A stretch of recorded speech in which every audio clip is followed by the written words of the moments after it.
In 1837, a Texan named Mary Maverick was taken briefly into a Comanche camp during a prisoner exchange near San Antonio. Decades later, in her memoirs, she recalled something that had nothing to do with the raids or the horses or the danger she'd been warned about. She remembered the mouths. Warriors in their 30s and 40s, men who had spent their entire lives without a toothbrush, without a dentist, without a single tube of anything resembling toothpaste, opened their mouths to eat and revealed rows of teeth that were whole. Not rotted, not missing, not black at the gum line the way a soldier's or a settler's often were by that same age. Somewhere on the southern plains, a people who had never heard the word cavity were living almost entirely without them, while the civilized world arriving at their border was losing teeth by the handful before they turned 40. So the question sits there, uncomfortable and obvious. How does a warrior culture with zero dental hygiene, as we would define it, end up with better teeth than the empires trying to conquer them? The answer isn't luck, and it isn't some mystical immunity. It comes down to three things working together, and by the time this is finished, you'll understand all three, along with the twist buried inside them. Because the Comanche mouth wasn't actually untouched by hardship. It just suffered a completely different kind of damage than the one everyone assumes. To understand how strange this really is, it helps to remember what dentistry looked like on the other side of that frontier at the exact same moment. In the 1830s, a well-off man in Philadelphia or London still had access to little more than a barber surgeon with a set of iron extraction tools. Losing several teeth by your 30s wasn't a misfortune, it was close to an expectation. George Washington famously wore dentures made from a combination of ivory, animal teeth, and, according to his own payment records, teeth purchased from enslaved people on his estate. Because by the time he became president, his own natural teeth had almost entirely failed him. Soldiers stationed on the frontier, men in their 20s, routinely reported toothaches severe enough to affect their ability to eat or sleep, documented in surviving military medical logs from forts across Texas and Indian Territory. Set that image next to Mary Maverick's memory of the warriors she saw, men decades older than those soldiers, chewing dried meat without wincing, and the contrast stops being a curiosity and starts looking almost like an inversion of everything the word civilized was supposed to mean at the time. Start with what a Comanche warrior actually put in his body, because this is the foundation everything else sits on. The Comanche were not farmers.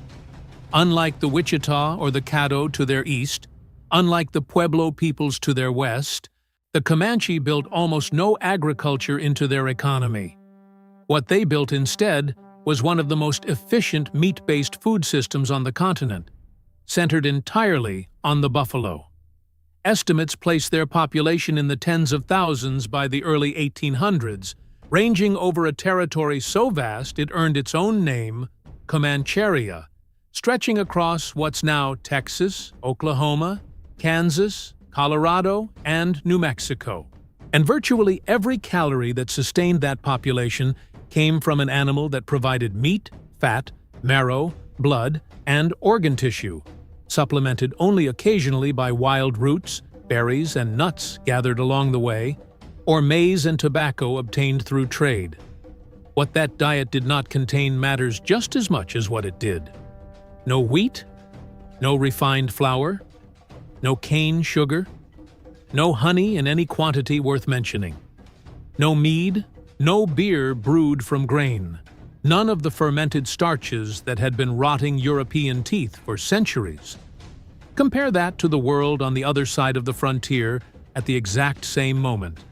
An 18th or 19th century European or American diet ran on bread, porridge, dried fruit preserved in sugar, and increasingly refined sugar itself, arriving cheaper and more available every decade as the sugar trade expanded. That combination, starch and sugar sitting in the mouth, feeding the bacteria that produce the acid that eats through enamel, is precisely the mechanism behind dental decay. Modern dental anthropology has confirmed this pattern again and again across unrelated populations on different continents. Hunter-gatherer groups with high-protein, low-carbohydrate diets consistently show cavity rates under 5% of teeth examined, while agricultural populations dependent on grain staples show rates climbing dramatically higher, sometimes past 50% in some studied groups. Researchers studying skeletal remains along the pre-contact Atlantic coast of what's now Georgia and Florida found exactly this transition happening in real time across centuries, as populations shifted from a broad hunting and gathering diet toward heavier reliance on maize agriculture, and caries rates climbed step by step right alongside it. The mechanism is almost mechanical in its simplicity. Bacteria living naturally in the human mouth, mostly a species called Streptococcus mutans, feed on sugars and starches left behind after eating. As they digest that leftover fuel, they excrete acid, and that acid is what actually dissolves the mineral structure of enamel, one microscopic layer at a time, until a cavity forms. Take away the sugar and starch, and the bacteria are still there. But they have almost nothing to convert into acid. It isn't that the Comanche mouth was immune to bacteria, it's that the bacteria were, in a very real sense, starving. The Comanche warrior wasn't following a dental health philosophy. He couldn't have named a single one of these mechanisms, and neither could anyone else alive in the 1830s, on either side of the frontier. He was simply eating in a way that never gave the bacteria in his mouth the fuel it needed to do damage. His teeth weren't strong because of some hidden vitamin or an inherited genetic gift unique to his people. They were undamaged because the attack that ruins most human teeth simply never really started. But here's where the story stops being a simple compliment to the Comanche diet, because their teeth were not untouched. They were just wrecked in a different way, and understanding that difference is the whole point. Skeletal and dental remains recovered from plains cultures across this period consistently show something dentists call severe occlusal wear, meaning the biting surfaces of the teeth were ground down, flattened, sometimes worn nearly to the gum line by middle age. This wasn't decay. It was mechanical destruction, and it came from three directions at once. First, the food itself. Dried buffalo meat and pemmican, pounded together from dried meat, rendered fat, and crushed berries, carried grit. Processing meat on stone, drying it in open air on the plains, storing it in rawhide containers, all of it introduced fine particles of sand and mineral dust that never fully separated from the food. Every bite of pemmican was, on some tiny scale, eating with a side of sandpaper. Second, the labor. Comanche women, who did the overwhelming majority of hide processing, routinely used their teeth as tools, softening leather by chewing it, gripping and pulling sinew, holding material in place with their jaws while their hands worked. That kind of repeated mechanical stress across a lifetime grinds enamel down the same way a stone grinds down under running water, slowly, invisibly, and permanently. Third, simply the texture of an entirely unprocessed diet.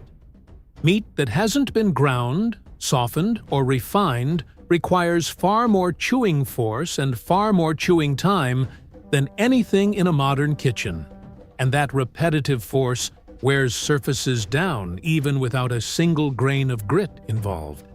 So picture the actual mouth of a 40-year-old Comanche warrior.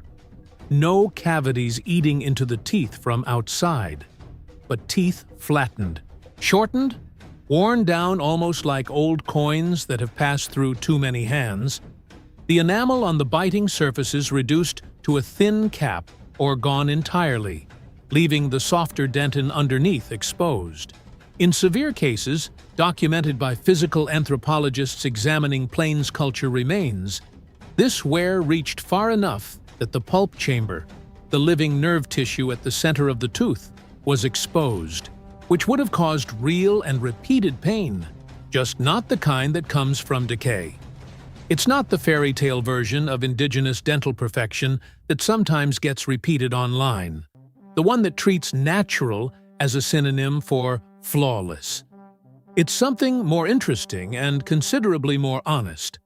A body absorbing damage exactly where its lifestyle demanded it, and being spared damage exactly where its diet happened to allow it to be spared. Trade one kind of suffering for the complete absence of another without ever knowing you'd made the trade. There's a detail in this that makes it land even harder. Comanche women, the ones doing most of the hide-softening work with their own teeth, were often the ones showing the most severe wear patterns of anyone in a band, sometimes with grooves worn directly into specific teeth, from repeatedly gripping and pulling sinew or rawhide strips in exactly the same spot for years. The very labor that made the teepees, the clothing, and the winter robes that kept entire families alive was, tooth by tooth, quietly grinding away the people doing it. Survival on the plains had a cost. It just wasn't the cost anyone from outside that world would have guessed. If you're finding the layers in this story interesting, this is a good moment to hit subscribe, because we go deep into stories like this every week. The kind of history that gets stranger the closer you actually look at it. Now, take the food itself a step further, because pemmican deserves more credit than it usually gets. In the loosest sense, pemmican was processed food. It was broken down, combined, compressed, and stored for long-term use. Exactly the category of food that modern nutrition advice warns people away from. But processed didn't mean what it means today. There was no refined sugar folded into the mixture, no bleached flour, no chemical preservative. Pemmican was dried lean meat, pounded into a coarse powder, mixed with rendered fat and occasionally dried berries for flavor, and a small amount of natural sugar, then packed into rawhide bags where the fat itself acted as a seal against air and moisture. It could last for months, sometimes over a year, without spoiling. It was calorie-dense, portable, and nutritionally almost the exact opposite of the shelf-stable food that dominates modern diets, because instead of trading nutrition for shelf life through sugar and refined starch, the Comanche traded for shelf life through fat and dehydration. A pound of pemmican could carry roughly the caloric density of several pounds of fresh meat, which made it the difference between a band that could travel for weeks chasing buffalo herds or fleeing an enemy, and one tied permanently to a single hunting ground. It was a processed food built entirely from ingredients a dentist today would call protective, rather than harmful, which is almost the exact opposite of how the word processed functions in a conversation about food in the present day. Modern processed food is usually defined by what's been added: refined sugar, refined flour, chemical stabilizers, engineered to be shelf-stable and craveable at the same time.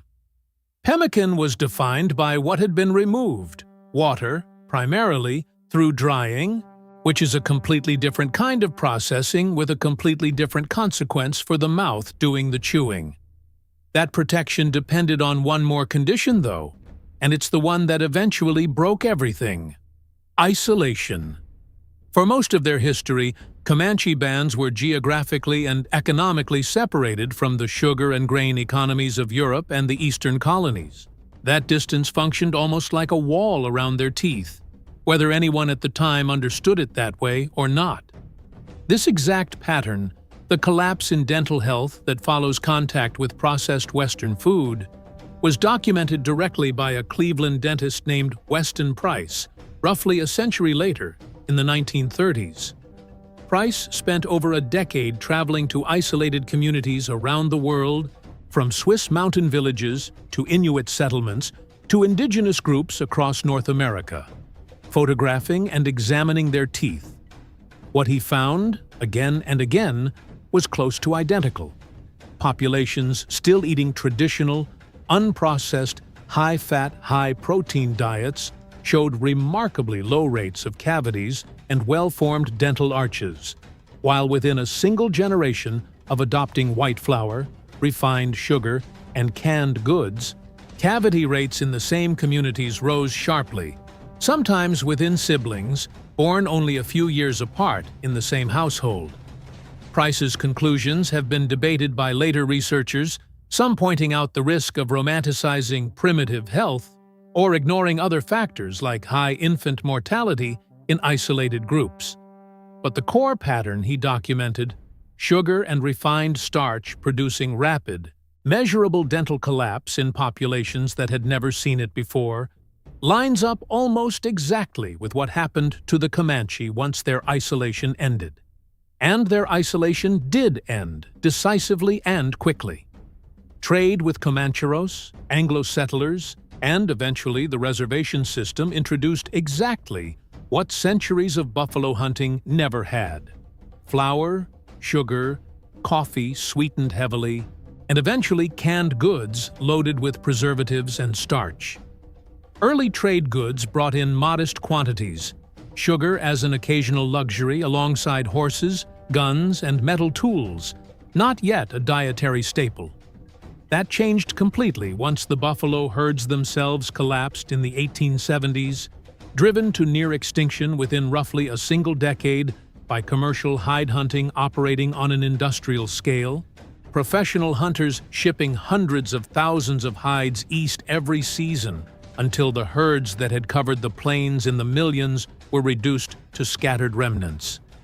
That collapse didn't just threaten Comanche survival in some abstract sense. It removed the foundation of their entire diet almost overnight, with no equivalent food source anywhere on the plains to replace it. What followed was confinement to reservations, primarily around Fort Sill in present-day Oklahoma, and total dependence on government rations that were, almost without exception, built around white flour, salt pork, and sugar, foods chosen by federal agencies for cost and shelf stability during transport and storage, not for nutrition. Ration lists from the period read almost like an inventory of everything the traditional Comanche diet had spent centuries avoiding: hardtack, refined flour by the barrel, sugar by the sack, coffee, and eventually canned meat and vegetables. Dental and medical records from the reservation era through the early 20th century show exactly what you'd expect from everything laid out so far.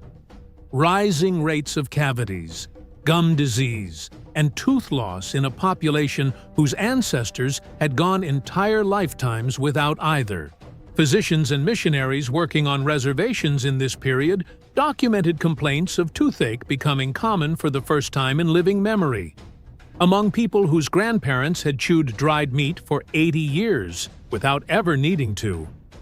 The people who had never known a toothache developed one within a single generation, and it wasn't because they suddenly stopped taking care of themselves. It was because the thing protecting them the whole time was never a habit. It was the absence of an ingredient. Remove the isolation, introduce the sugar, and the protection disappears exactly as fast as it appears in every other population Weston Price ever studied on the other side of the planet. If this kind of connection, one small historical thread that ends up explaining something completely unexpected, is the kind of thing that keeps you watching, subscribing genuinely helps this channel keep making them, and it costs nothing but a tap. There's a phrase that gets used a lot loosely, the paradox of progress. But this might be one of the cleanest, most literal examples of it that exists in American history. For roughly a century, the Comanche fought a continuous, brutal war against the most industrialized military power on the continent, and their teeth survived it. They rode through winters that killed soldiers in uniform. They endured famine, raiding, retaliation, and constant movement across some of the harshest terrain in North America. And their teeth survived that too, worn down, but intact. What finally did the damage wasn't warfare. It wasn't hardship. It was flour and sugar, delivered as rations, wrapped in the language of civilization and care. The exact things that were supposed to represent progress, comfort, and modern life were the first things in generations capable of rotting a Comanche warrior's teeth from the inside out. So here's the question worth sitting with, because it doesn't have a comfortable answer. Every rational decision along the way made sense on its own terms. Trading for sugar and coffee made sense when it was available and buffalo wasn't. Accepting flour rations made sense when the alternative was starvation. Choosing shelf-stable food made sense for anyone trying to survive confinement on a reservation with no control over supply. None of those choices were foolish in isolation, and yet the sum of all of them produced exactly the kind of decay that centuries of open warfare never managed to inflict. If you looked at your own plate today with that same lens, not judging any single meal, but asking what the accumulation of 1,000 reasonable choices is quietly doing to you the way it did to them, what would you actually find?